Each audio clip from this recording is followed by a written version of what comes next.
दिल्ली विधानसभा चुनाव में तीनों प्रमुख पार्टियां आम आदमी पार्टी, बीजेपी और कांग्रेस की किस्मत का फैसला ईवीएम में लॉक हो गया है। लेकिन इससे पहले ऑल इंडिया इमाम एसोसिएशन के अध्यक्ष मौलाना साजिद रशीदी ने बीजेपी को लेकर बड़ा बयान दिया है। मौलाना साजिद रशीदी ने कहा कि उन्होंने दिल्ली चुनाव में बीजेपी को वोट किया है। रशीदी ने कहा कि मैंने जिंदगी में पहली बार बीजेपी को वोट किया। मैंने बीजेपी को वोट देकर उस परसेप्शन को तोड़ने की कोशिश की जिसमें माना जाता है कि मुसलमान बीजेपी को वोट नहीं करते। उन्होंने कहा कि मैं मोदी जी को एक बार गले लगाना चाहता हूं। मैं उन्हें ठीक उसी तरह से गले लगाना चाहता हूं जैसे उन्होंने संयुक्त अरब अमीरात यानी कि यूएई के राष्ट्रपति को गले लगाया था। मैं चाहता हूं कि मोदी जी मुझे भी गले लगाएं। उन्होंने कहा कि मैं ये नहीं कर रहा हूं कि एकजुट होकर वोट करो।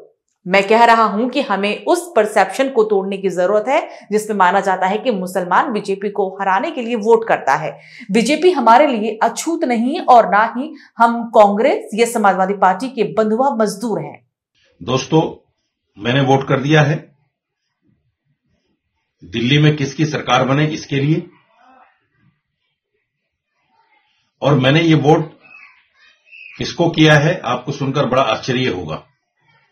मैंने ये वोट भारतीय जनता पार्टी को किया है।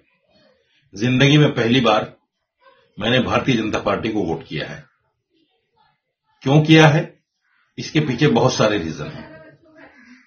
अब तक मुसलमानों पर एक एलिगेशन ये लगता रहा कि भारतीय जनता पार्टी को हराने के लिए मुसलमान वोट करता है, लेकिन ये मैंने वोट इसलिए किया आज बीजेपी को कि दिल्ली के अंदर बीजेपी जीते।